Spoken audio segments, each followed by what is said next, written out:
Okay, so let's compare while and until. So we're going to have some code that we're going to run in here, or we're going to have some code that we're going to run in here.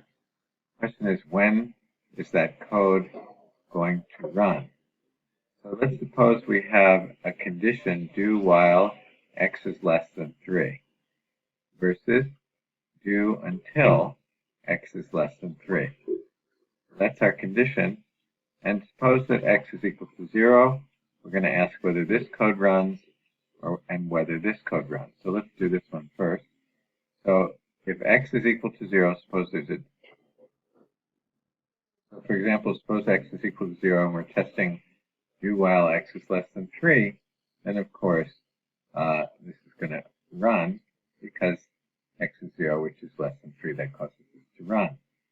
Okay, now if x is equal to 1 instead of 0, then it will still run. If x is equal to 2, it will still run, but of course when x is equal to 3, it won't run, doesn't run.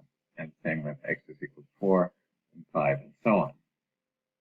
Okay, so now let's consider the do until statement.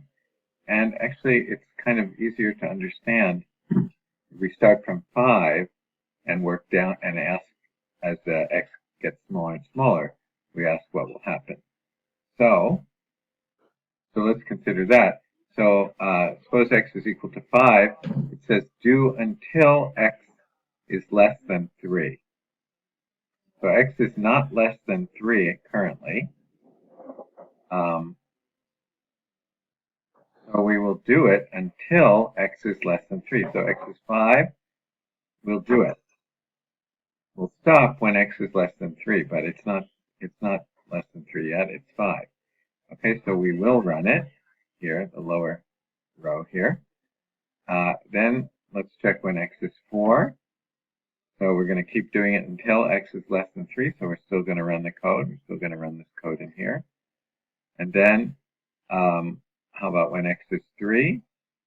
We're supposed to do it until x is less than 3, so we're still going to run it. But here, when x is equal to 2, we won't run it. We won't run it. We won't run it.